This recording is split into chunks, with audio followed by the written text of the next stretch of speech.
over $105 million of debt. The total amount of investments I'm seeing in these private documents so far is a staggering amount of over $105 million, none of which seems to have come from Steven Sharif.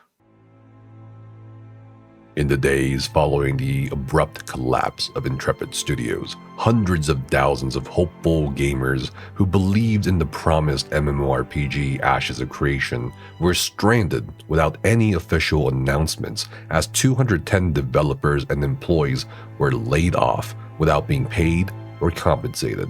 Tens of millions of dollars in funding gone. 10 years of community building and game development vanished in less than 5 minutes on a Saturday right before the month of February. Content creators started abandoning ship, while others lingered in disbelief. Lawyers started, lawyering up, as they do for former employees. In these uncertain, dark times, over 200,000 people in the official Ashes Discord server could only look to the dim light of vague Discord messages from Steven Sharif, the once revered visionary of the MMO space, who had said all the right things every reasonable MMO player would dream of. Steven Sharif's first announcement in the Alpha 2 general chat channel said, "I can make a limited statement in my personal capacity and not on behalf of the company regarding the situation.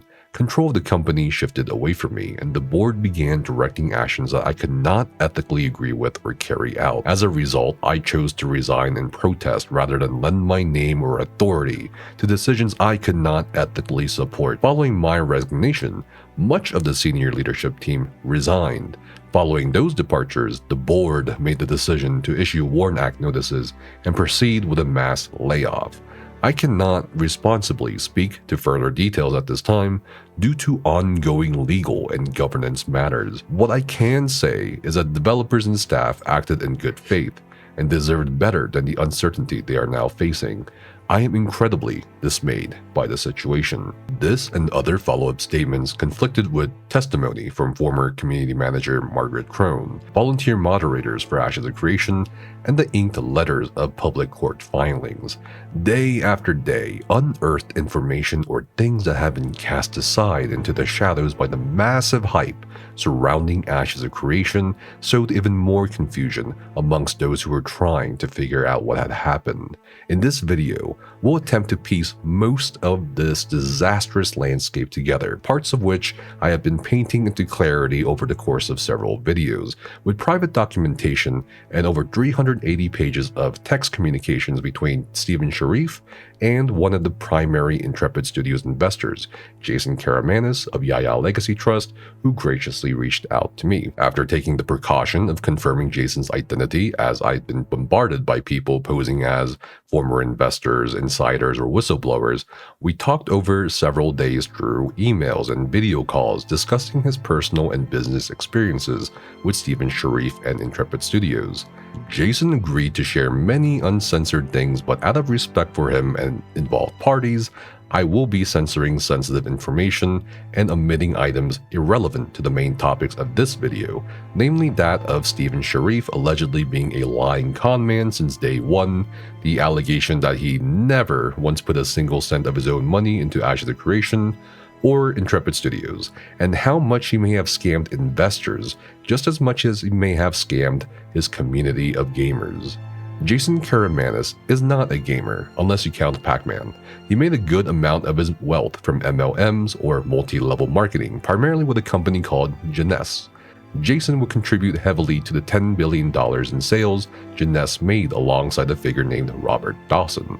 While Jason acknowledges people may ridicule him for MLMs, it's clear from our conversations he's since branched out into other business ventures such as crypto, foreign investments like the Korean skincare company Liman, gyms, dealerships, and even the devil's lettuce. Unfortunately for him, much of his revenue and even 401k savings would be depleted by the ravenous engine of Intrepid Studios for many years. In 2014, Jason would first meet Steven through Steven's mother, Sharon Sharif. She would boast to Jason about her son's brilliance at being a professional gambler and gamer. She would claim that Steven was valued at 20 to 30 million US dollars, a factoid that would carry over in convincing gamers that Steven was not only the right man for the job, but the man who had enough capital to kickstart his ambitious MMO. Jason said during an interview that Sharon was the Sharif who partook in MLMs and not her son Steven. However, a quick look through some evidence online suggests that Steven had assisted Sharon's business, particularly with an MLM company called Zango. Thanks so much to the Sharif family, to Sharon Sharif, who's one of the top in her company, and if you don't know who she is, she's on the Forbes top 20 MLM list, along with her whole family, Tim and Steven and Mark Sharif. We know that they now travel with their family, they enjoy that lifestyle. I want to say unlimited income. They create millions of dollars every year, almost monthly, in this industry. And we wanted to learn that. And so we're so thankful that they've taught us. Now we're looking for 2 to 3 people this month that we can actually help get started in their business, show them what we've learned, what we've been taught, how to run this business like a business, how to run it in profit, and how to get on the internet, how to make money, and how to actually be able to start having that lifestyle. After spending time with each other through lavish Las Vegas celebrations as high rollers, Steven and Jason would hit it off as good friends, with Steven slowly introducing the idea of Ashes of Creation in Intrepid Studios over time. In 2015, a mutual associate called Tom A. invested $2 million into Intrepid Studios. Steven told Jason at this point he himself had put in $2 to $3 million, but it was discovered by Jason later that Steven had lied about his initial multi-million-dollar investment.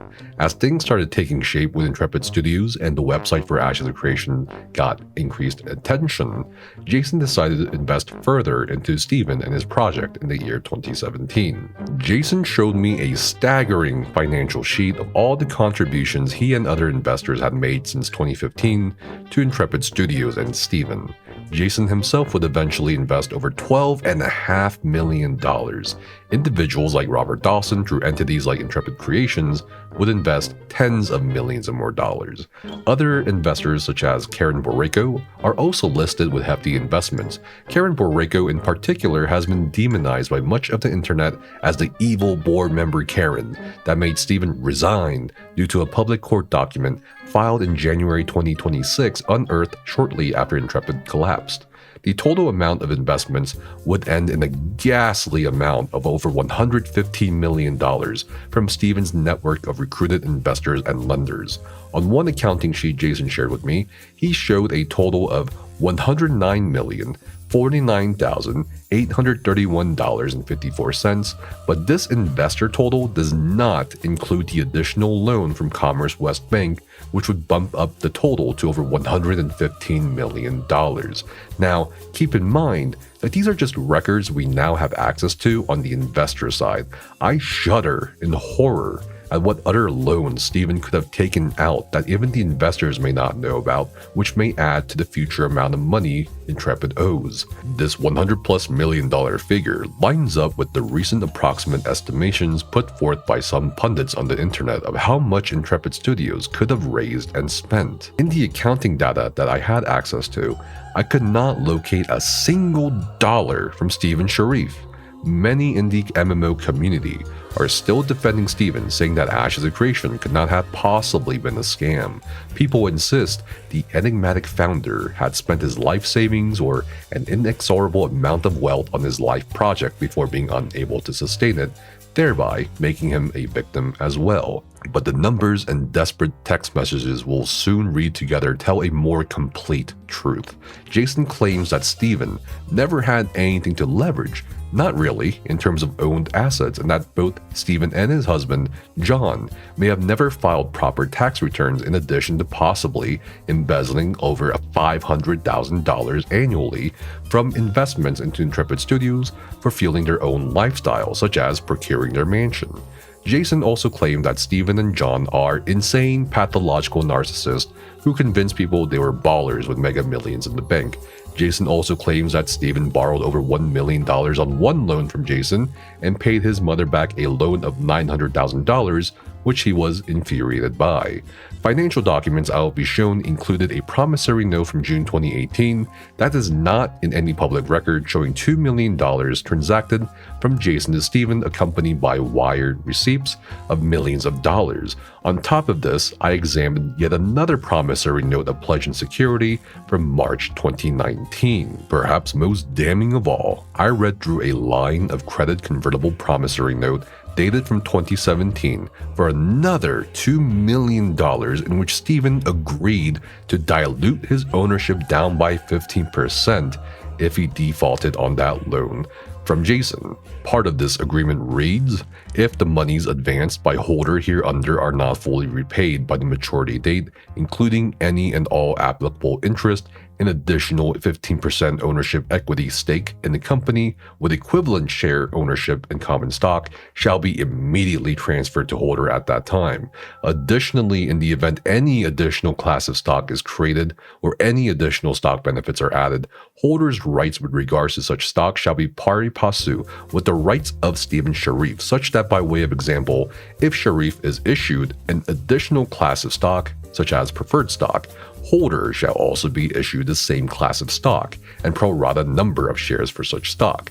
This, if you're looking at it from a founder perspective, is kind of insane. Unfortunately for Steven, he did default on that loan. He's apparently never had 100% ownership of Intrepid Studios, a secret unknown seemingly to even his closest co-workers such as Margaret Crone and other developers that he would recruit in the coming years for the development of Ashes. Of course, all these findings allege that Steven Sharif was not only lying about the financial state of Ashes of Creation and his company, but also lying to public investors, gamers, and others in the industry over and over. For example, in 2022 on the subreddit for Ashes, Steven posted that we aren't governed by greedy corporate overlords. I'm funding the project, so no investors or a board to answer to, no publishers to appease. Such claims would circulate from Steven, eventually those loyal to him, who insisted that he was a multimillionaire. He had a mansion in California, for crying out loud, from which he did many live streams from. How could it be possible that he doesn't have money to fund this MMO? Jason detailed how he later sued Intrepid Studios through Yaya Legacy Trust for the financial books and records that Steven Sharif would constantly prevent Jason from accessing, even though it was Jason's legal right as an investor, shareholder, and essentially a business partner to view those records. There will be conversations later in this video showing the infuriating deflections from Steven's end about financial records, which hints at not only corporate mismanagement, inability to manage a business, or laziness, but a possible malicious intent to keep a train out of fuel, running towards the edge of a cliff. Jason's recounting of this lawsuit aligns with what many have seen from the public record of Yaya Legacy suing Intrepid Studios for books and records that we had covered in the previous video, that said the lawsuit was for a writ of mandate to view said documents. On a side note, having learned of pending lawsuits, including one that Jason intends to file against Steven out of principle, I asked Jason if he was a litigious individual or happened to get into a lot of legal spats, as I had researched his many legal disputes prior to our first video call. Jason clarified a few of those legal cases for me, and stated that most of the legal cases involve him trying to get money back from people who owe him money.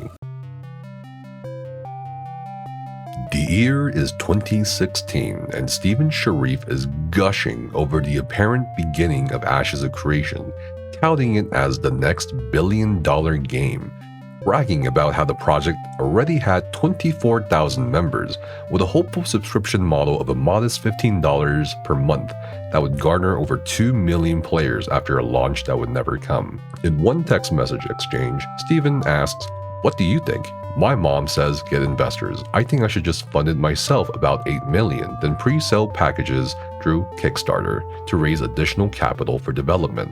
Except for a brief period in 2014 during which Jason and Steven very briefly talked about the idea of Intrepid Studios, Jason during the 2015 to 2016 period was more acting as a mentor, giving advice rather than shoveling money to a starry-eyed Steven, who excitedly would text Jason about potential investors, how his creation would be the next World of Warcraft, a very specific claim he'll often keep mentioning throughout the years with Jason. In the beginning of 2017, Steven started sharing metrics from the Ashes of Creation website and Kickstarter with Jason, who was of course keenly interested in making money through investing in a project that had potential to change the MMO space, at least according to Steven.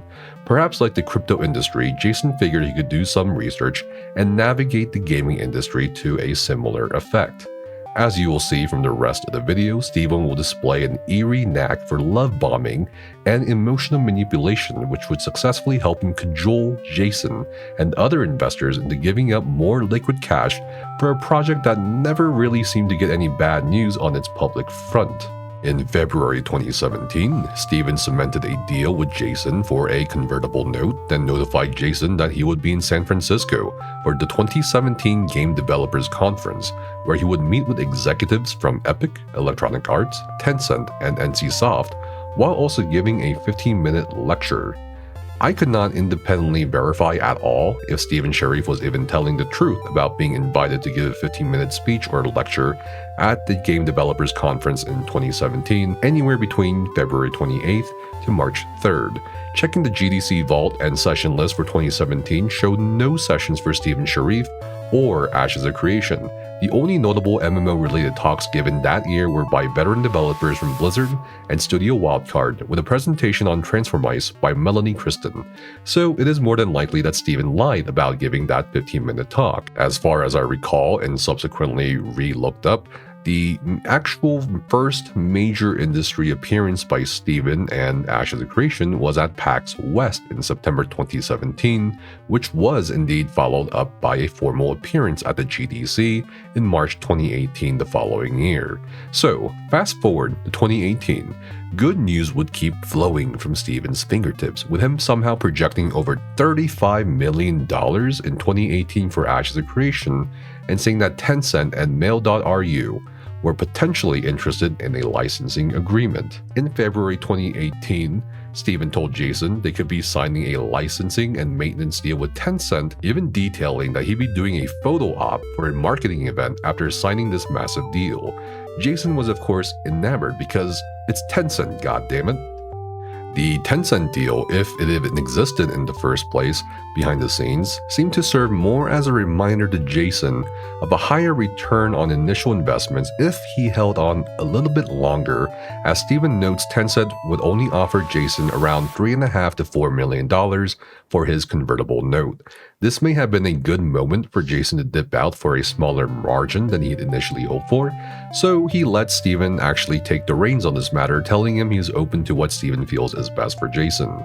Steven goes ahead and says outright that he would prefer Jason not sell his convertible note to Tencent and starts juicing up the business concept of Ashes of Creation, remarking that around 2 million players will participate in the launch of Ashes of Creation, which could translate to $40 million a month in subscription. Steven offhandedly mentions other titles or projects that could serve as great moneymakers, such as potential Hollywood rights, which unsurprisingly gets brought up a couple more times. This idea makes sense as merchandise sales or even TV show rights may pull in more revenue than the primary IP medium itself.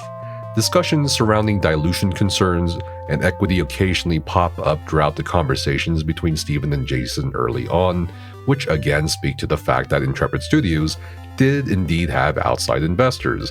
1 month later in April, Steven hit a high, proclaiming in text messages that Microsoft would be sending a 20-person team in May 2018 to check out Intrepid Studios and Ashes to offer a buyout or a publishing agreement. Steven, for some reason, floats the idea of purchasing Daybreak Gaming Company, formerly Sony Online Entertainment, another game dev company located near Intrepid in San Diego. Of course, Steven wasn't the one to acquire Daybreak, it would be EG7. This mention of Daybreak is important because the timelines now merge on when Steven would recruit Jeffrey Bard, Margaret Crone, and other senior developers as they jumped ship from Daybreak. In May 2018, Steven would start mentioning Fortnite's astronomical revenue sporadically, assuring Jason that our Fortnite would be launching 3 months after he sent this text. He continues to emphasize that he's in it for the legacy, this act of empire building, an impactful multiplayer game that will make him and other investors like Jason billionaires. And in response to the buttering up of Ash's Intrepid, Jason became Steven's hype man, encouraging him at every turn possible, because who wouldn't want to become a billionaire? And indeed, Jason became the greatest hype man possible, sending text messages like, "I actually don't see you selling out completely ever, I just don't get that feeling anymore. I believe you took all the learned knowledge from your mom, watching her for the last 25 years, taking care of you boys, and as a strong woman, and then manifested your reality around that knowledge. That you could achieve anything you dreamed of, and I believe in my heart when your dream fantasy literally started becoming such a real reality, the light bulb went off and you believe you can build one of the largest gaming tech studio company in the world. The gambling was keeping you from your potential." And Steven would reply, "My mom is a brilliant and strong person, taught me a lot. I learned a lot from her for sure. And she always spoke so highly of you, which is why I felt your knowledge and passion would be an asset to have for the empire I am building." In response to Steven casually texting him for a 60-day $2 million loan, Jason immediately wired the requested amount the same day that afternoon. At this point in the timeline, Jason starts probing Steven on future matters, seeing as he is an Intrepid Studios investor, and perhaps Steven would be open to suggestions on things like payment processors and methods. Jason sends, "Are you taking crypto on Ashes or any of your games? I have a group that can help take crypto and convert it in real time for you, or you could hold the crypto on the books." Steven replies, "It's something we can for sure consider as part of our payment methods." 4 months later, in January 2019, Steven again bombards Jason with more good news from Intrepid. He shows more metrics and claims 58,000 players from a beta test weekend. While the numbers and earnings may look weak at first glance, Steven assures Jason that what they should really be looking at is the current and potential amount of money each of those 58,000 players could shell out. Steven again links an article about Fortnite, arguing that Intrepid's monetization per player is performing close to Fortnite's metrics. Now, if you're wondering why Steven seems specifically obsessed with Fortnite so early on in Ashes of Creation development, keep that question in mind because that is gonna be really important in a few minutes here. The day after, Steven brings up a previous conversation about looking for anyone who's interested in providing liquid capital for financing Intrepid Studios, as it's clear at this point Jason is more well-connected than Steven is in terms of networking and knowing potential venture capitalists. Steven mentions mail.ru again and says that he'll be meeting with investment teams from Amazon, Google, Microsoft, and Epic Games at the 2019 Design, Innovate, Communicate, Entertain convention in Las Vegas. Now, unlike more public-facing conventions such as PAX or Gamescom, DICE is more for business-to-business networking, and perhaps such meetings Steven described in his text did indeed occur there, but I cannot confirm. Weeks later, in February 2019, Jason again probes Steven on business, saying that Steven taking $50 million for a $500 million valuation in the contemporary market is a great deal. But again, let Steven take the reins on this one. A day later, Steven talks about the February 2019 layoffs at Activision Blizzard when CEO Bobby Kotick admitted that while 2018 was a record-breaking year in terms of profit and revenue, the performance still did not meet expectations and that the company needed to lay off approximately 800 employees. This famously occurred shortly after Bungie parted ways with Activision. In the very brief discussion, Steven and Jason agreed that they should pick up the veteran developers that were laid off. While at this point we may be lulled into this building of an entire game studio, we snap back to reality when 3 days later, Steven, aka MLM, offers 3 different levels of loans to Jason. The deal is very simple. Jason lends Steven more money for more equity. Potential options for 12-month loan with 30% interest rate convertible for Jason. $3 million additional loan plus $2 million current non-convertible loan, interest convertible $1.5 million or 1.8% equity. A $6 million additional loan at $2.4 million or 2.9% equity. $10 million additional loan, you get an interest convertible of $3.6 million or 4.6% equity. Steven clarifies that it will be 30% interest for 12 months or any amount of up to $12 million, can be converted to equity at the end of the 12 months with a present-day valuation of $85 million, secured by assets, IPs, patents, and publishing contracts of the company. Steven continues discussing the MMO and gaming industry at a rather shallow surface level with his investor, noting that ArenaNet laid off about 100 to 400 employees, which followed the Activision Blizzard layoffs. Instead of doing market analysis or deeper research into the layoffs or the market share, Steven optimistically believes Intrepid Studios is somehow in a very unique position to take advantage of a compressed market space, despite not having a product to launch at all, to take a slice of said $20 billion. For context, this optimistic, naive take is about 2 years before New World, another MMO, released. And even then, in 2021, Ashes of Creation was nowhere near completion, and anything about Ashes was purely theoretical on paper or in the longing videos of the Lazy Peon and other MMO players, such as myself, waiting for a savior to take us away from the pay-to-win, the pay-for-convenience, the enshittification of MMOs, one could say. In March 2019, Steven again mentions another Battle Royale game, this time it's Apex Legends, which had just released a month prior to resounding success. Again, the biggest difference between Ashes and Apex Legends is ignored here, in the fact that Ashes doesn't exist yet in the public form. But, and this is very important, Steven mentions Ashes of Creation Apocalypse right here. Remember how he talked about Fortnite? That's right, this is still a burning question for many in the Ashes of Creation community. What the hell was that Ashes Battle Royale game all about?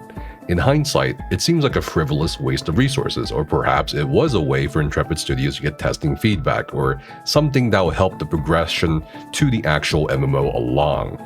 But based on what we're seeing here, I think it's more than fair to assume that Steven saw how much money Fortnite and Apex Legends were making, and thought, hey, what if Battle Royale but Ashes of Creation? Within the additional context offered by the existence of investors, the loans and growing expenses, it certainly makes sense.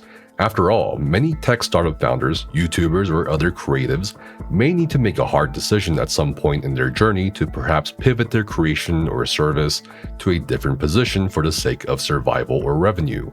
Slack, for example, started out as a game company building an unprofitable MMO called Glitch, but they found tremendous success after pivoting into the office communication space.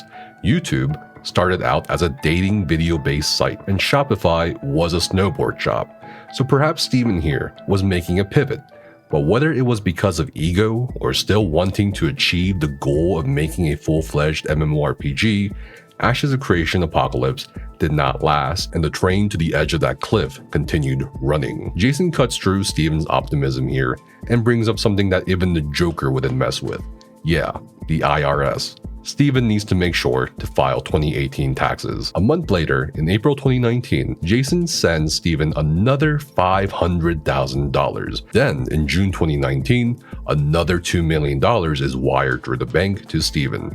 Jason also writes 3 separate checks for Intrepid Studios Incorporated for the amounts of $8,000, $450,000, and $42,000. And all of this money is sent after Steven sends pictures of himself posing for the camera in April with people from the Chinese company iDream Sky, known as the gaming publisher of Fruit Ninja for the Chinese market. It's mentioned several times in text messages that iDream Sky made a deal with Intrepid Studios, which is backed by photos sent by Steven Sharif, although this deal would end in a bit of a disaster later on. Finally, on June 27, 2019, iDream Sky or IDS signs a contract with Intrepid Studios promising $60 million over a 5-year period with 35% revenue share. Again, this runs contrary to public claims from Steven Sharif of any outside investors or publishers, and that the game and studio were going to keep going because he was funding it and that everything was fully funded. In August 2019, Ashes of Creation Apocalypse Battle Royale released to testers, and Steven shared footage of the gameplay with his investor, Jason. In response to watching the footage, Jason replies, "Looks awesome. Game of Thrones meets Hobbit, meets Lord of the Ring, meets Jurassic Park. Not bad, bro. Pretty damn good. I am excited about the movie rights, lol." Steve says, lol as well, me too, and that Jason is excited that they will have a premiere movie release, hopefully. Almost a year later, Steven Sharif would comment on the movie thing again, saying, "I want Chris Hemsworth to play my role in the Intrepid movie. Start thinking of your casting options, Jason." However, the same month, just a day after the Tuesday 12-hour launch of Ashes Apocalypse, Steven reaches out to Jason assumingly for more money to sustain the launch. Replying to Steven, Jason says person B can't meet this week, said maybe next week, and he isn't sure if he wants to do it and risk the money. I explained there is no risk. Honestly, bro, I would ask your mom first. She has your back more than you think, and maybe I should ask her for you. But I know you would kill me, so again, ask her. Steven replies and says, lol, no, do not ask her for me. Continues to say, alright, well, let me know if Mr. T is interested. Also, if you are able to swing $500,000, I could do the other $245,000, and because it would be paid back by September 17th, I'd be down to do 20% on it by September 17th, with penalty of 1% equity per month late. No possible way to be late, by the way. Jason replies, I can't do it until I free up capital. Don't be a pussy and just be real with your mom. I know it stresses you a lot, but honestly, just say blame it on me and say Jason committed to it, but he thought a loan he got for his cannabis deal would be paid back right now. Steven replied, can't risk worrying her. Her health isn't great. Don't tell her I told you. I'll try to figure it out. Jason then replies, okay, sorry bro, I'm just tapped. Could you figure out some cash in my safe ways of making this work? Steven replies, it's okay. Only reason I am even asking is because of the launch we're about to have, and these opportunities came up last minute. I understand if you're tapped, I just wanted to give you the option if you are able.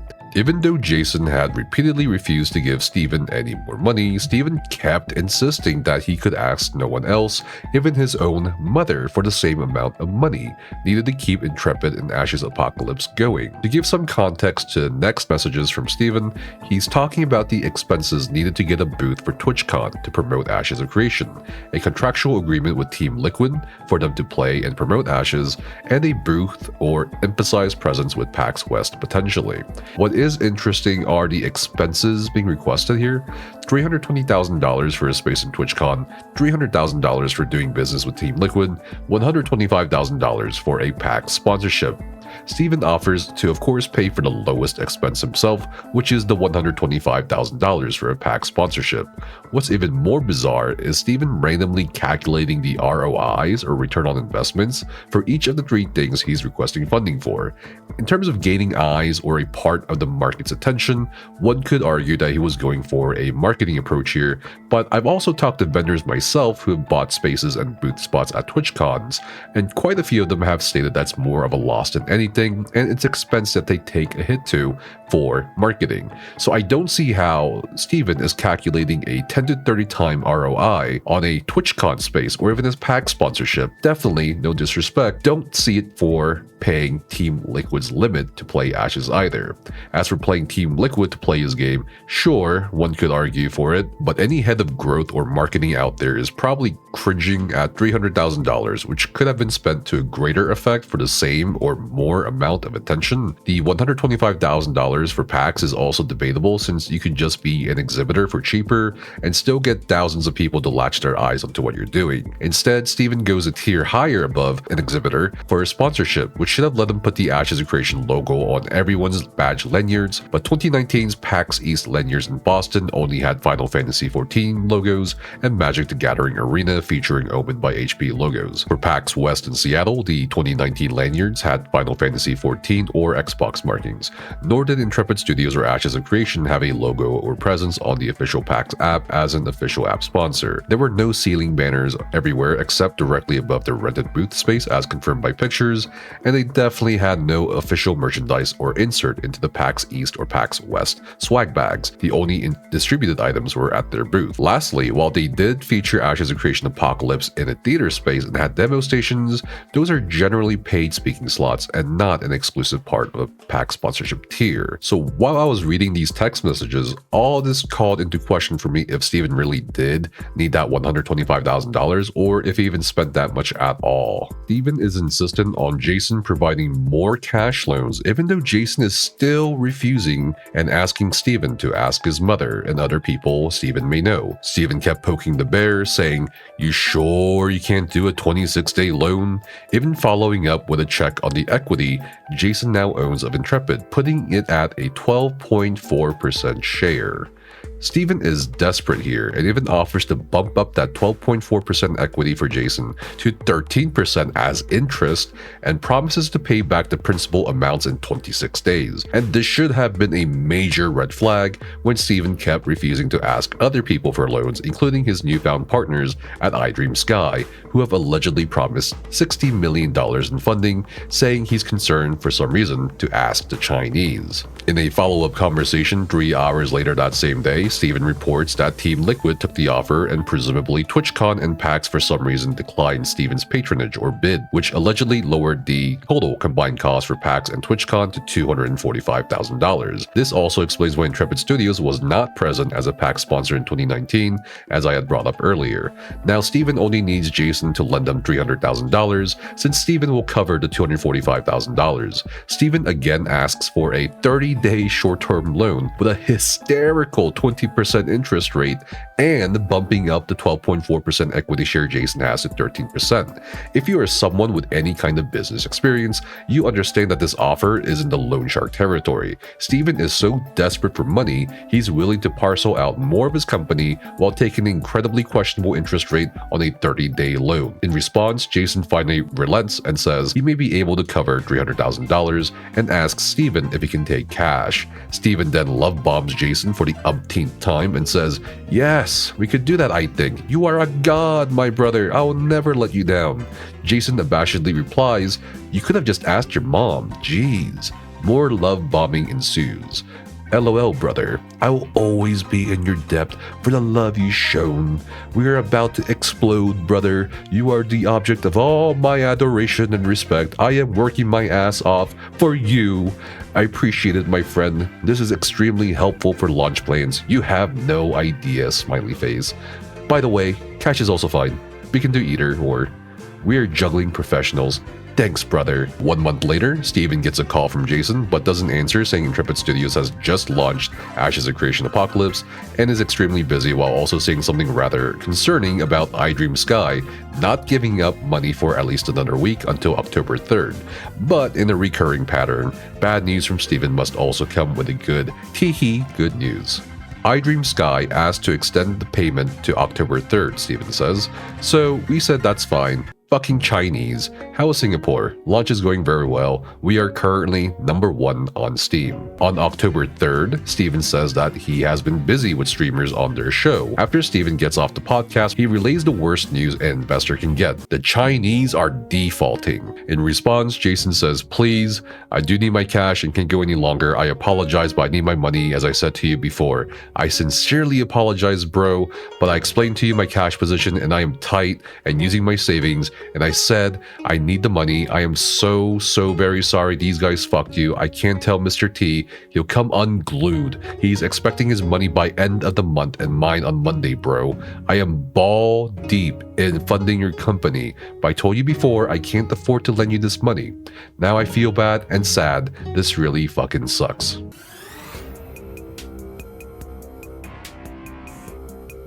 It is at this point in their personal and business relationships, a schism forms between Steven and Jason. Jason starts off saying, "Yeah, bro, this is not good at all. I think you need to go out and dilute yourself and raise some more money because this non-payment from iDream Sky will kill us." Steven replies, "I agree. I already sent our advisors an email last night with our earnings and sales data and game metrics to reach out to the big boys at EA, Activision, Amazon, Google, and Epic, and some tech funds. He told me he will have calls lined up this week for me.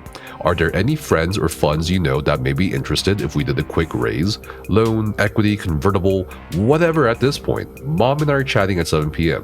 She is with person A right now." Steven continues to say, "This fiasco with Dream Sky has put us in a bad spot. I am discussing long-term investment round with Amazon, Kakao, Epic, and a couple tech funds this week that our advisors and H have lined up. and I'm getting on a call with EA in about 5 minutes. Those, however, would be solutions that are a minimum of 60 to 90 days away. We need a short-term lender or small equity investor in the realm of $2 to $3 million. Any luck on the calls you're making? Anyone you know that can come through? I'll be off calls and meetings at about 6:30 p.m. Jason then says, I am not in a position at the moment, bro, and I need my money back as I lent it to you on an emergency. Now I'm in a fucked position. I apologize, bro, but I am not in a good spot, and I need you to go to your mom or anyone else and get the money as I have obligations. I am seriously so fucking bummed out right now, and God forbid Mr. T finds out, he would lose his fucking mind. An hour and a half later, Jason would text Steven, Steven, are you paying me today? Almost 3 hours later, Jason again says, bro, I need some answers. This is not cool. A couple days after, Steven says, I'm meeting tomorrow at 1 p.m. with a Gap financing group. It's a long shot. But I don't know, man. In a bad spot, Google and Amazon got back, and Anderson Horowitz, a fund up in Menlo Park, all interested in discussing equity opportunities, but that's minimum 3 months to turn around a series round. Payroll is on the 15th. I'm not sure what to do. Jason then says, I am not in a good place at the moment and I need to pay my bills too. I am so far deep into your deal and honestly, this is not a good spot for any of us. If I come up with anything, you can run this company and build it, but you won't control it or the board. Be prepared. You have totally fucked up and fucked me. So I apologize. This is no longer Jason, your buddy. This is Jason being serious. I have to either liquidate crypto and or get a loan against it or borrow more money from someone, and I at the moment, because I gave you $5 million in debt, I also borrowed $5 million against my distributorship on the other deal because I didn't have the money I gave you anyway. It's neither here nor there. I am just as fucked as you. In response, Steven says, I understand. I know the spot you're in. I'm in the same spot, and I feel terrible, horrible, because you are my friend. And I know this project will be insanely successful. I cannot say how fucking angry I am at the Chinese fucks. Had I known, I would have prepared to do an investment round and easily cover our asses. Is there anyone who can cover a loan of $2 million to us for 90 days? I can get a series done in that time and probably raise around 30 to 40 million and give up a chunk of equity. If we miss payroll next week, that becomes impossible though, and then we are really up shit creek without a paddle, sad face. I can't sleep because I feel so terrible that we are in this spot. I am sorry, man. Love you more than my own family. I'm sorry we hit this bad spot. There's no doubt that we can do a successful round within 90 days. I just need us to get $2 million to cover that time. I don't know how or from where. In the next set of text messages, panicked realization sets in as the understanding of the collapse of the deal between iDreamSky and Intrepid becomes clearer. Jason starts crashing out, understandably so here. I don't have anyone, bro. You're on your own in that. So if you come to me to borrow money, I am taking an equal share of equity, bro. That's it. I am done. Sorry, but I am fucked and I need my $300,000. I should have not even given you that because I didn't have it extra to give. Please understand, you have put me in a bad spot. Steven then replies, 5 days later, hey brother, I've been working on finding some type of gap funding while we prepare the Series A round. A firm here in San Diego called Mints is helping us by trying to find short-term lenders, but they aren't gonna find one in time. Is there anything you can pull together by Thursday? I know this is a shit situation. I know you're pissed. I'm pissed about the fucking Chinese. But I'm trying to protect both of our investments. Bottom line, if we can survive 90 days, then we can do a round and raise a shit ton of money that I'll give up equity for and secure the company's very profitable and giant future. I'm so sorry we got put into this shitty situation, but I'm not sure what else to do, man. If we don't get a solution this week, we risk everything. Once people don't get a paycheck, the value of the company goes from sky high to zero. Jason then goes on a rant. Bro, you want me to give you more fucking money when I am already fucked?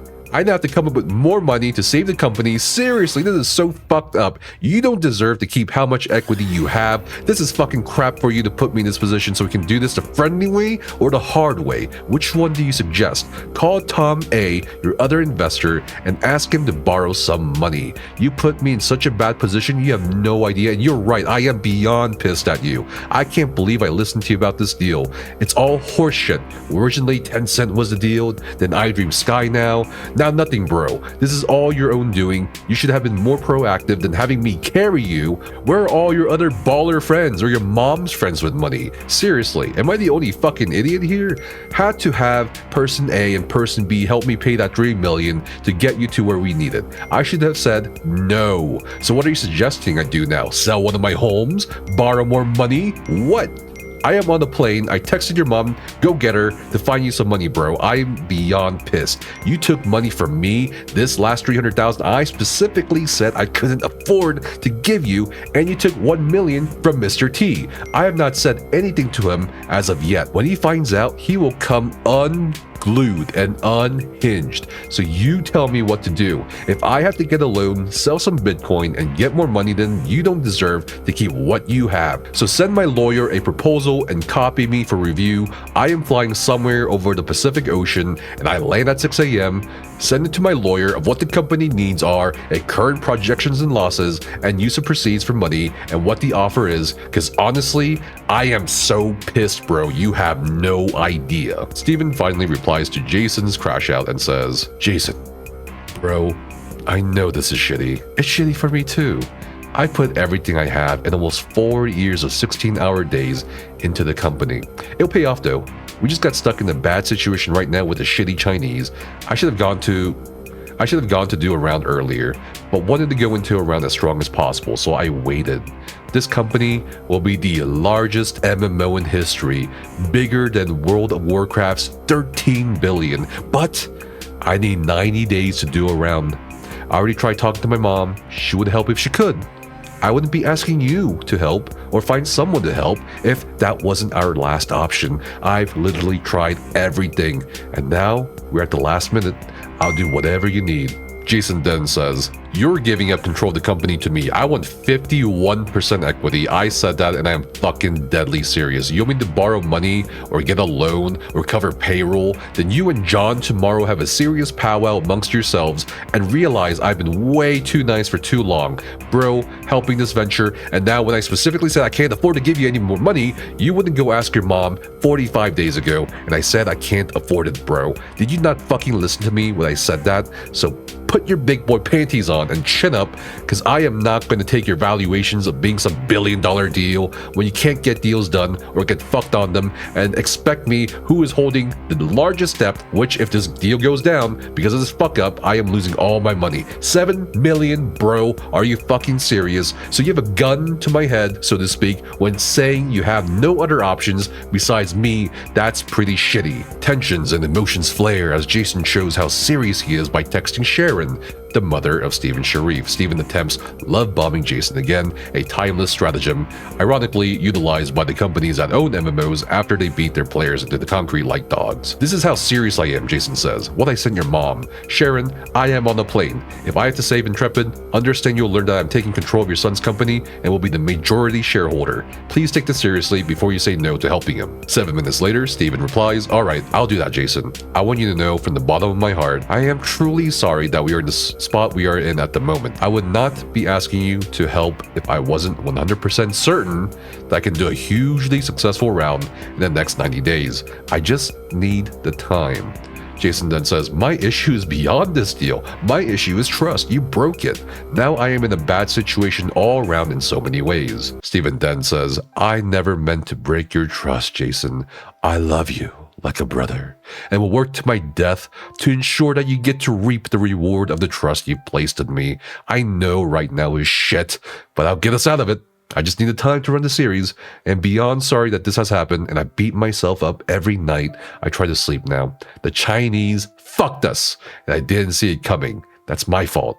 And I'm sorry beyond anything you can imagine. I want nothing but to see you enjoy the reward of your trust in me. It's my driving force to make my friends happy, and you are one of my few friends.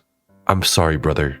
Thank you for helping figure this out. Sad face. 2 days later, Steven would text Jason saying, I'm down with the fact that we are 50-50 in the company, and like I said, we'll be able to raise $50 to $60 million in the next 90 days. But right now, we have a short-term problem. Person C has nothing. My mom gave me what she has available right now, and we still need like 100,000 by Friday, or else some payroll is gonna bounce, and that's gonna be bad. I've gone everywhere the past 2 weeks and found nothing short-term because of the convertible debt. Sad face. I don't know what to do. I have every last penny in the Intrepid account that I could scrounge up. All of this, of course, directly contradicts the public statements Steven Sharif has made about Intrepid Studios being 100% owned by him. But more alarmingly, like the snapping carbon fibers of OceanGate's Titan submarine, the cracks in the walls of Intrepid Studios glaringly show as Steven admits someone he knows has nothing. His mother gave him what she has available, and that Intrepid Studios is still missing $100,000 to make payroll to employees happen. Steven cites the existence of the convertible debt stonewalling him from getting more short-term loans in the past 2 weeks. 5 days after the last exchange, Steven may have figured out a way to make that payroll happen, and finally gives good news to Jason. But just like how bad news can't come without the good news at this point, the good news has to come with the bad. Steven says that a new agreement was reached between Intrepid and iDreamSky for funding, and that Intrepid's advisors have started reaching out to more investors and venture capitalist groups. Oh, and that payroll issue? It's actually still not solved because Steven needs another $65,000 to put into the checking account before the payroll checks that were already issued bounce, so employees don't talk and abandon ship. I'm going to pause here for a second and let that soak in for you guys.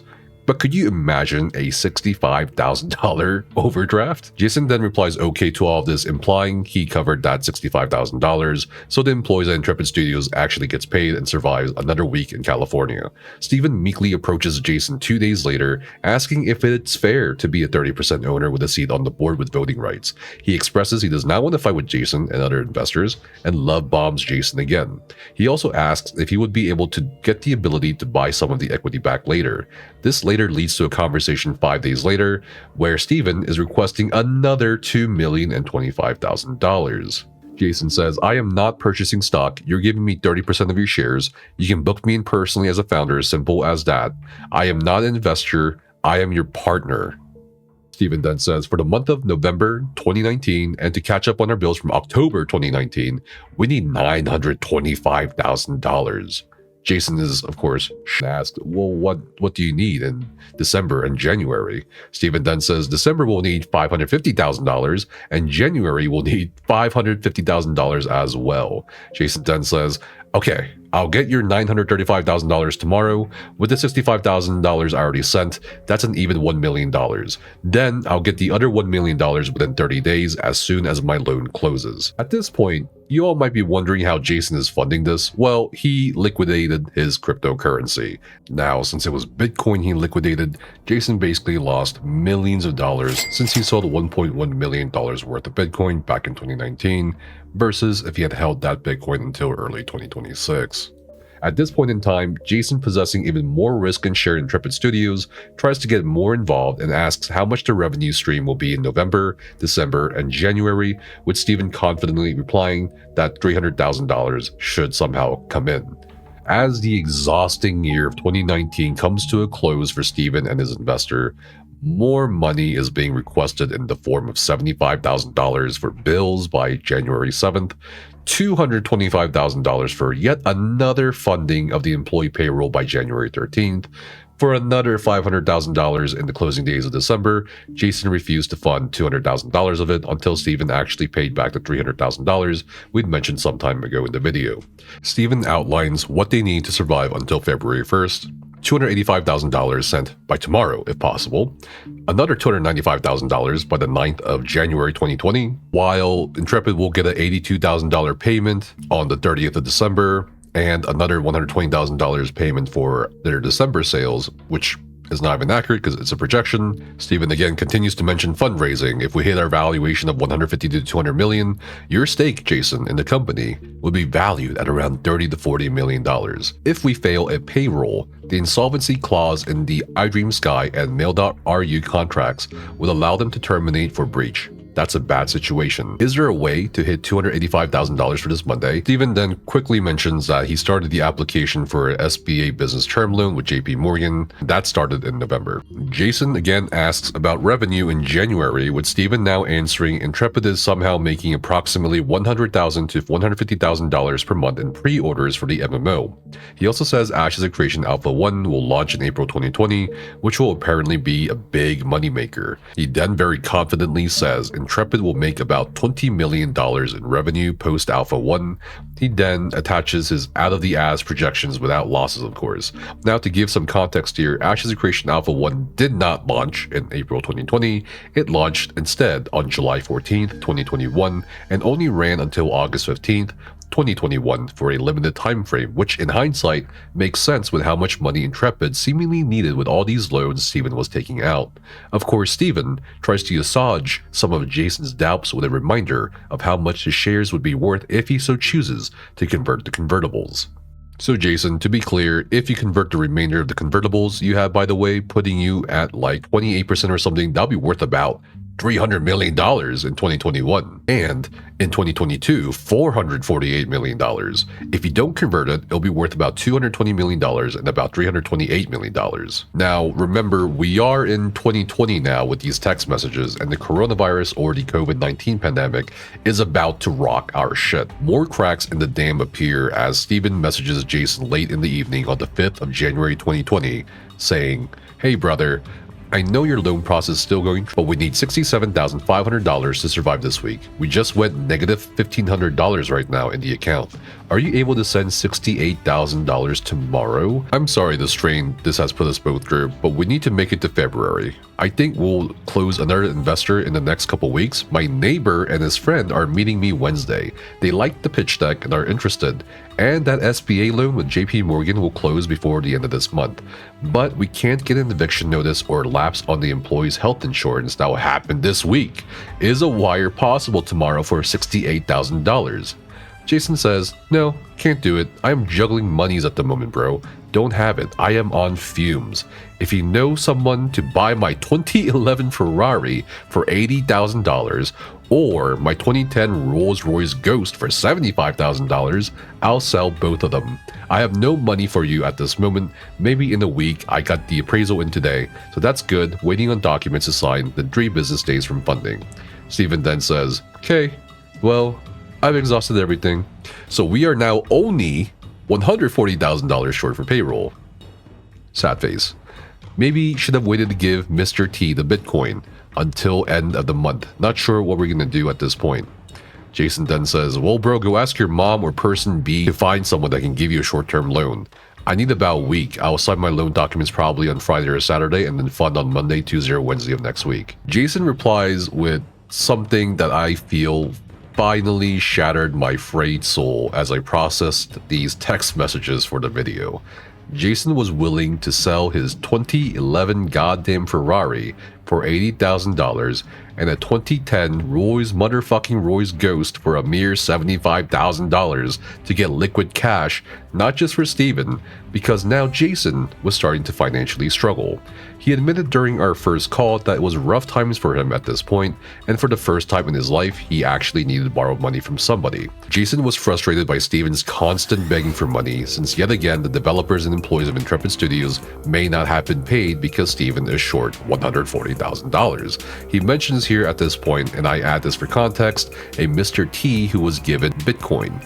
Mr. T is an associate of Jason who had invested $1 million into Intrepid but was never paid back or saw a return on his investment.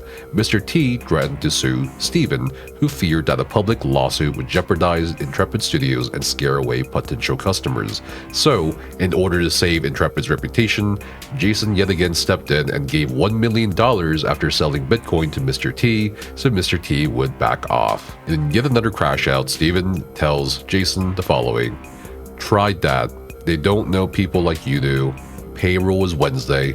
Not sure what's gonna happen if we don't make it. There's nobody you know with Bitcoin or who can give a short-term $150,000 to $200,000 loan until your loan closes." 7 minutes later, Jason loses it. "No, bro. Honestly, you're kinda freaking me out that you're not able to get money at this level. It's kinda to a reality that I don't want to be in your deal because you have no ability to get any money. I might have just lost 2 million, 5 million, 1 million, 1.8 million, 300,000. Do the fucking math, bro. You have literally broken me. Can you..." I just had to ask person A to pay for dinner tonight for the owners of Jeunesse birthday because I don't have room on my Amex because it's blocked. I can see why person B is pissed, and if you can find someone to give you money for Bitcoin, I can go find some Bitcoin maybe tomorrow. I am tired of your deal, to be honest. 10.1 million so far, and you think I've made of money? No one in your entire life would do what I have done for you. And now I am stressed, not just because of you. I have funneled every dime into it. It isn't that I haven't been able to get money, it is that I've been putting it all into Intrepid, and now at literally the finish line, I had anticipated the final $300,000 to get us to end of January, and to the first payment from iDream Sky.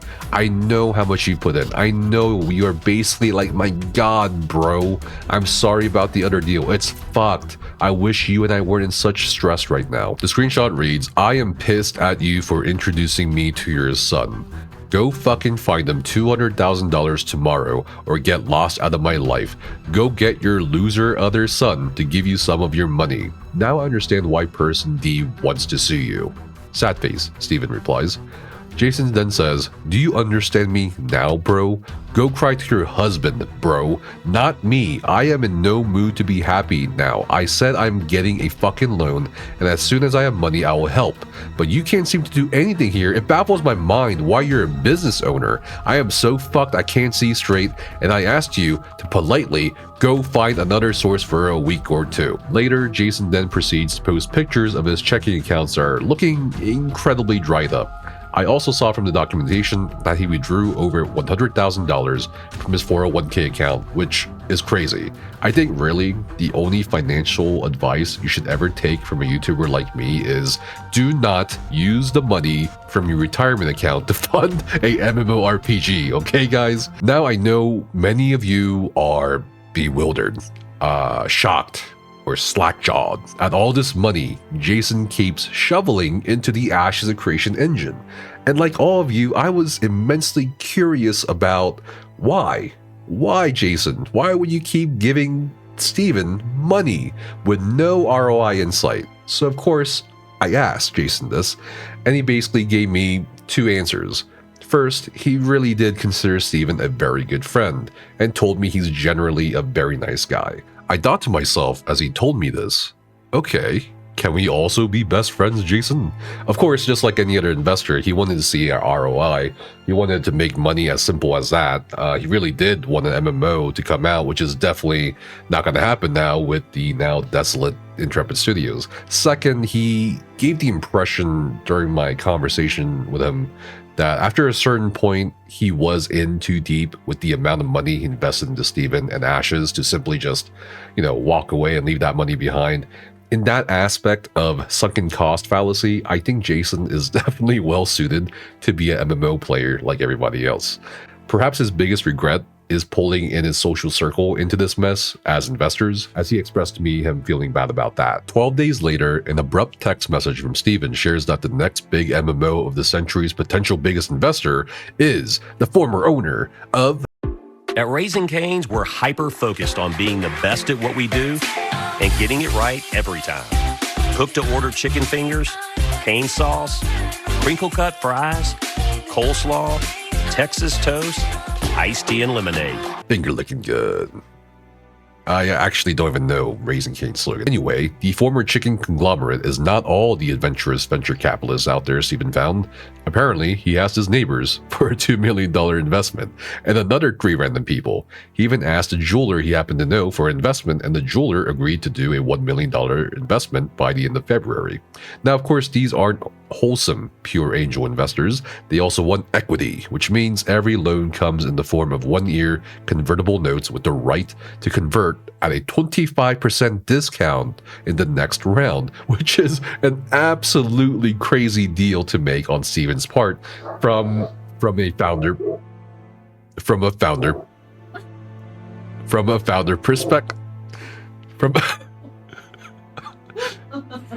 perspective. I figured at this point to convey Jason's story while also keeping our sanities in check as we descend into this hell, I'd include a very human moment here. It's a moment that occupies the realm between the worst and best of our realities in our lives. Some of us may have experienced such a moment in chasing dreams or chasing highs, But there was just something so poignantly beautiful about this text message exchange. I just had to include it. Jason texts, "You didn't call me back. By the way, congrats on getting money in." Steven says, "Thanks, brother. I'm stressed beyond belief." Jason then says, "I was so stressed out lately." Steven then says, "Can't sleep past 3:30. Wake up every morning at 3:30 a.m. Get to sleep at 12:30ish. Not an experience I want to repeat." Jason says, "I am so broke. Had to borrow money. Sucks. First time in my life." Steven then stares off into the distance here and says, my dream is us sitting on the plane, flying to some island with the family, looking back and laughing." All Jason has to say to this is, "I would be happy with an iced tea sitting at a Denny's at this point." In February 2020, after multiple times asking Steven for financial records, Jason loses his temper while Steven deflected and gave excuses. "Hey bro, my lawyer just called me, and what is the reason why you can't get updated financials? It's that fucking difficult to do?" He called me today and asked, "Hey Jason, I like Steven, but he seems flaky and not reliable. You are upsetting me because you can't take care of business. Maybe I should take over the company and you should work for me, because I'm getting pissed off that I asked for the financials 1 month ago. I can't raise money until I have updated financials. Projections only work for stupid investors." Steven says, "Moving to this new accounting firm was for sure a clusterfuck, but if it's not done by Tuesday, I'll drive over to them and see what the fuck is the deal. I promise I'll get that shit done this week 100%. 9 days later, Steven again relays bad news about the Chinese funders over at iDream Sky. "I'm currently texting and on call with IDS about what is going on. So far, they have said they will be delayed up to 60 days minimum due to the coronavirus. Apparently, they have their entire company working from home due to the quarantine in their city. As soon as I finish with them, I'll call you. This is the absolute worst luck I've ever heard of." Jason says, "I believe it's bullshit and a lie. I am doing business in China." Steven says, "Probably these fucking Chinese are the absolute most dogshit culture and people I've ever experienced." Another 21 days later in March 2020, Jason has had enough as the COVID pandemic gets into full swing and is demanding to be paid back in full or else. "Bro, I honestly need you to get me the $330,000 you owe me. I thought about it, and honestly, it's the principal issue you put me in a bad place. As far as the business goes, your dreams and goals, regardless of mine or not, you need to start to think about cutting staff, as most people in tech will be soon anyway, and you need to think about how you move forward. I am asking politely for you to get a wire out to person A for the full amount and owed, otherwise I'll be forced to start a process that will hurt both of us. I couldn't afford $300,000 when I did it, and then you took another $1 million. Honestly, it's to a point that you gave me your word, and honestly, this is to the point of no return. Please wire my money owed in the email tomorrow." A day later, with no response, Jason then texts Steven, "Hello? You didn't respond to my email or my text." Steven then finally replies back, "Hey bro, I'm sorry we had to send the team home today since they closed the schools, and I got sick today as well, so I'm just now getting home and didn't have a chance to reply today yet. This is our current balance, $690,000. That gives us 7 weeks. I cannot send the $330,000 right now. I need you to give me some time to close one of the other investors. I'm working on it, bro. Please don't burn down our company out of principle on this $330,000. We have a lot riding on the success of Intrepid. Not just investments, but the actual returns we'll see when we launch the game. Please give me the next several weeks to close another investor, and I will get the $330,000 to you, brother." 4 minutes later, Jason furiously texts back, "Honestly, bro, you're fucking me, and this is not cool, but hey, it's okay. I am tired of this company, and honestly, your inability to, or lack of being able to close deals with billion-dollar companies, as I was told, is honestly tantamount to fraud, including the supposed deal with Tencent that never happened or existed. If I would ever have known that the Tencent deal didn't close, I would not have loaned you another $5 million. I won't burn down your precious company, but honestly, bro, I am becoming more hostile, more angry, and more pissed off than you can imagine. My patience is done. Get the proper financial balance sheets and projections and losses sent to my lawyer. You have 2 weeks to comply with giving me my money you owe me. I should have never given you the full $2 million. Now I am screwed more and in debt." More than a month later, in April 2020, Jason is impervious to Steven's attempts at casting an illusion spell due to his high resistance built by years of Steven's bullshit. Jason states, Honestly, bro, I'm starting to not have faith in you or trust you at all. If I don't have an email clearly explaining why I can't see bank statements from the moment you took my money up until current, and I can't have access to all books and records, and you're manipulating whatever you want to manipulate without turning them over, then I will start legal maneuvers, bro. At the end of the day, you won't have any company to worry about because I'll start proceedings against you. Now I have to wait because you can't give me access to it because it's not up to date. Is this a fucking joke, Steven? I did you a favor by taking Mr. T out of the way. Now you can put me in this situation. My money is the thing that floated you, and funny, this is bullshit. You can't simply send an email to the accountant to turn things over. 3 months later in July 2020, you can feel the relief and relaxed sphincters in his messages as Steven shares very good news after talking to the bank. Intrepid Studios received a preliminary approval on a $22 million loan that could be issued around August 24th. The conversational tone returns to the text messages. Random things like Steven getting messaged by a fan on Discord of them getting an Ashes of Creation tattoo is shared.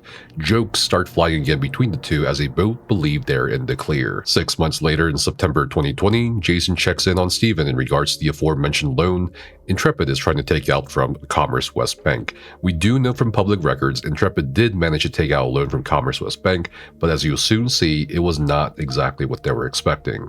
15 days later, on October 6, 2020, Jason starts introducing another multi-millionaire named Robert Dawson to Steven Sharif. Robert was an associate of Jason's from the MLM days at Cenex. Robert Dawson would end up investing over $60 million into Intrepid personally, another $20 million more to his companies, and bringing about $10 million from his close friends, making Robert's contributions to about $90 million. Steven again has good news with bad news, reporting that Commerce West offered half of the requested loan amount. Apparently, the $13.4 million got disqualified, Steven says, because it was far above our 2019 gross revenue total. So we are now working to get the final approval on $6 million instead. Still a good loan, but not as high as we were hoping. Jason then replies to this bad news saying, "This sucks. Look, bro, I want to be fair to you and not hurt the company, but you're not being authentic and transparent and allowing me to help make this company work on the financial level, which is bothersome, and I'm trying not to get pissed off, but you promised you would have something to me on November 1st, and now it's not happening for 1 to 2 more weeks, which you don't understand finance and I do. If you don't allow me to help with this company's financial status, I will have to start acting like not a good friendly partner. I need serious actual accounting records of the company, all bank accounts, all bank statements, all actual file tax returns, and what the actual projections and losses is, not a fake P&L for the Main Street loan you're doing, bro. How can I help this company when you don't allow me to do anything and you block me from everything? It's starting to piss me off and upset me again." Steven's only reply to this is, "Sad face. I'm trying to get us this loan the best way I know how, bro. Sad face." Jason tries to have a sincere heart-to-heart conversation here with Steven, saying, "Okay, bro, but the problem is you keep on doing the same thing, hoping that this happens. Okay, so what are you going to do with $6 million? It's not even close to debts owed. And then, when I bring investors into or around the deal, sophisticated people will want to see all cleared up documents. The issue is I'm trying to help us become successful too, and you're kind of like not hearing me. I'm wanting to help you on managing the company, its financiers, and the ability to raise money and be strategic. Your own short-sightedness isn't allowing this because you keep on hoping this loan for the last 5 months would appear. You're hurting yourself and the company by not allowing me into things, and honestly, I have not said boo to you and been very cool for the last 6 months." 8 minutes later, Steven would say, "I am 100% open to you helping in every area with 100% transparency. All I'm saying is let me get the $6 million done without spooking person B, so I can get the $2 million done back to you this month. And then, I'm even okay with you taking over the bookkeeping if you want, lol. It's not my area of strength, and personally, I don't even like that responsibility." Steven shares an Alpha 1 development update in December, right before the new year of 2021, along with a Forbes article saying Ashes of Creation is the #1 upcoming MMORPG. The hype train, of course, with Ashes of Creation in 2021 accelerates and grows more powerful for another 4 years.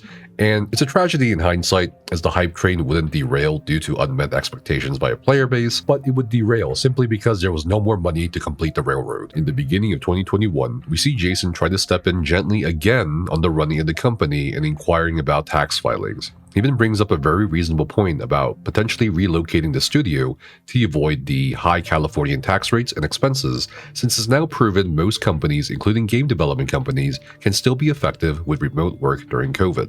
Jason tells me in my calls with him that Steven could have hired Chinese or Korean developers and put out a game, and with no disrespect intended to the Intrepid developers, Jason was simply astounded by the fact that over 200 developers didn't produce something more tangible. With incoming investments and loans, Steven Sharif is able to breathe a little easier at this point, at least until he needs more funding for Intrepid and his dream MMO, which is why we see a much more relaxed discussion of future projects and ideas on Steven's part. Funnily enough, Jason asks, "What is your guesstimate on new projects, given this project, as of January 2021, will cost completion around $30 to $35 million? Steven replies rather interestingly here, "Depending on the project, board games could cost $2 to $3 million. Real-time strategy games could be $8 to $12 million. Turn-based strategy games could be $8 to $10 million to make. Single-player RPG is $16 to $20 million maybe. Arena games could cost $15 to $18 million, and a console port could cost $20 to $25 million."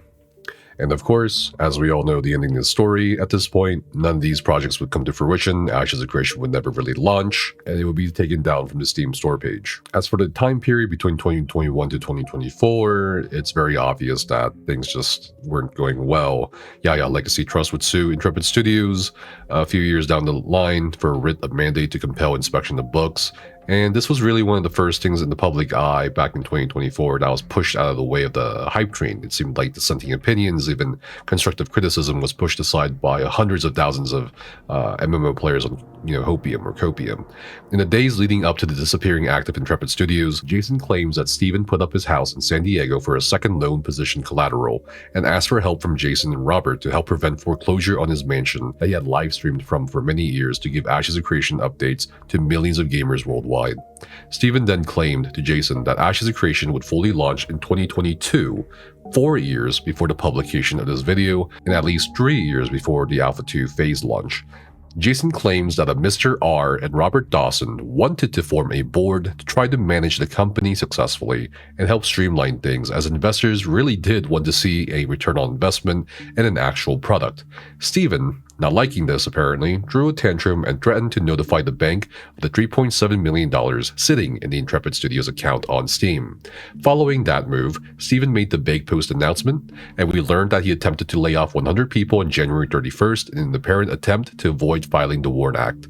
We then learned that none of the employees were compensated, and a legal violation was made by filing the WARN and CalWARN Act on February 2nd. Since then, in contrast to his usual transparent and engaging public persona he's used for years, Steven has lurked in the official Ashes of Creation Discord server, moderating the wreckage of a ghost ship, banning people occasionally, even timing me out for one entire week because I posted a video being critical of him, only reacting to sympathetic messages, and vague posting in response to messages from his former community accusing him of being a con man. I think a lot of people will also watch this video to find out not what the hell happened behind the scenes with the investors, the funding, and Steven Sharif, but also to find out what's going to happen with what remains of Ashes of Creation going forward. Jason's lawyer has contacted Valve to see about the $14 million owed. Commerce West Bank is now getting involved in trying to get its money back. While Jason certainly wanted to see a successful MMO out of all this, it's unclear what exactly is going to happen with whatever is left of the Ashes of Creation IP at Intrepid Studios.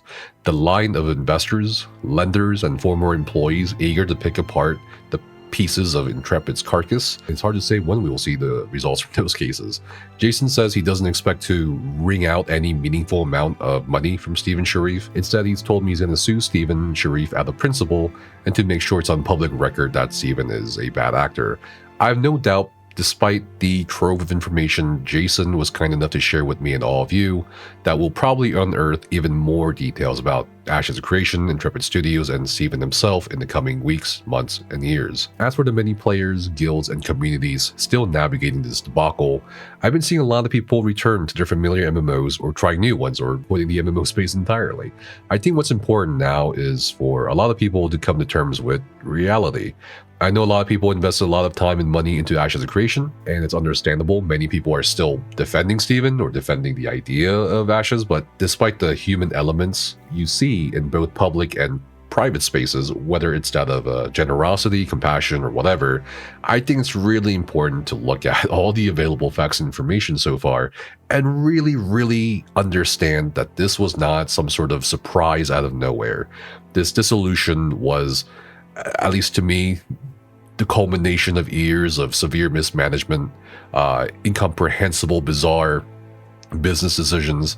Best case scenario, Steven was a irresponsible smoothie blend of startup founder, MMO player, and gambler egos who may have been way over in his head. But none of that should excuse the actions or the very obvious lies put out by him to people he called his coworkers or his community. None of that should excuse the obvious foresight he had in regards to where things were going, when he's parceling out equity, when he's giving up his own company, when he's not being transparent about the trouble that he or the company is in. You know, I mentioned this multiple times in the other videos, but no one's gonna dog on a developer or a gaming studio for not being able to afford things. You know, like, no one ragged on Fantastic Pixel Castle Studios for, you know, being dropped by NetEase as, you know, their publisher and having no funding to pursue their MMO project. It doesn't work like that. So I think there's definitely a strong case to be made for this guy's ego getting in the way. And, you know, we can talk about the worst case scenario, right? Like, he was a con man, like, it was a rug pull from the start. But that doesn't matter either, because the end situation was going to be the same. So I hope this video really clarified some things for people and given a glimpse behind the curtain. It certainly did for me. If you enjoyed the video or want to see more content like this in the future, we'll probably kind of dissect some things that I just mentioned in this video, like the Valve letter. Definitely subscribe, like, and hang out below. Thanks for watching. I'll see you guys soon.